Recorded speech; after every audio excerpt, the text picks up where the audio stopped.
To stay away from. Anything sticky, chewy, crunchy, hard are really the keywords of foods to stay away from. So any hard granola or nuts, any you can have apples and vegetables and stuff like that, carrots, but just cut them up into bite-sized pieces. Don't just chomp right into an apple or bite off a carrot or anything like that. No popcorn, no hard kettle-cooked potato chips. You can get away with like baked Lay's or Pringles. Those are going to be soft enough, but nothing too hard. No hard candy, unless you can stand to just suck on it and not bite down on it. If you chew ice, no chewing ice. Gum is going to drive you crazy. It'll get stuck all around those brackets, so no gum.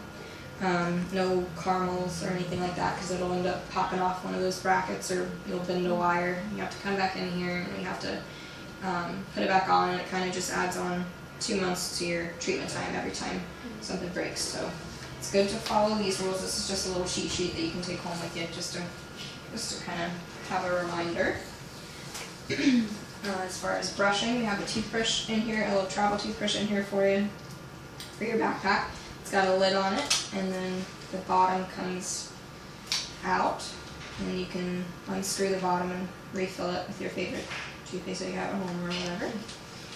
And then you can throw that in your backpack. If you can brush after lunch, that's great. Dr. King wants you to try to get in that third brush.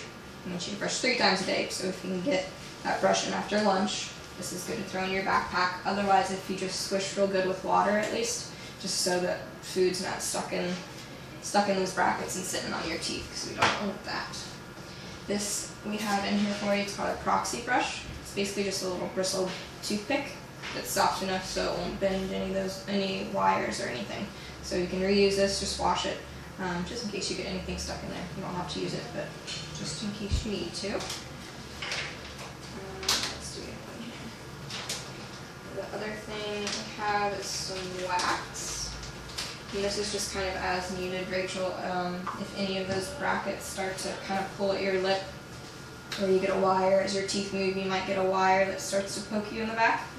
This can be used in the meantime. If it gets too bad, you just call us or have mom and dad call us, and we'll get you in to clip that wire and just check you out.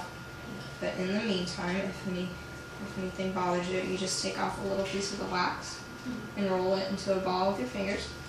And then wherever it's grabbing at you or poking you, just kind of dry it off with your fingers so the wax sticks, and then you'll just press it right into the bracket or wherever's bugging you, okay? And then that just kind of mixes with your saliva and smooths it so it's not grabbing you anymore. And if you swallow it, it's fine. It's non-toxic and all that, so it's safe. But you don't have to use that either. It's just as needed in case. For the elastics, you're going to wear those. Daddy showed her how to wear the elastics she has on now. So if you want to, after we're done, take a picture with your phone, just so she has a visual of how to wear them so she gets used to them. You're going to wear those all the time except for when you brush. So, let me see them right. So they go from that back bottom bracket on the bottom, and then right up to... Got it. Right up to same on both sides. And that's going to help to bring that tooth down. I see. And get her bite right. So definitely keep up with the elastics, because the more diligent you are wearing them, the quicker you'll be able to get out of them. And they'll just get in a habit, they will lose their elasticity, so just get in a habit of changing them like every night before you go to sleep. Put new ones on and take the old ones off, okay? The last thing we have in here is Super Floss. Have you heard of Super Floss? Okay. So it's kind of like a regular piece of floss, but at the top of it, it's got this threader. So it's kind of like a hard threader. And that allows you to get the floss under the wire. So with that threader, you can just feed it right here. Maybe if I can get it. And go right through under the wire, and then that just lets you pull it through and floss normally, okay? And we have a pack in there for you, and if you like this floss and want more of it, CVS Walgreens has it.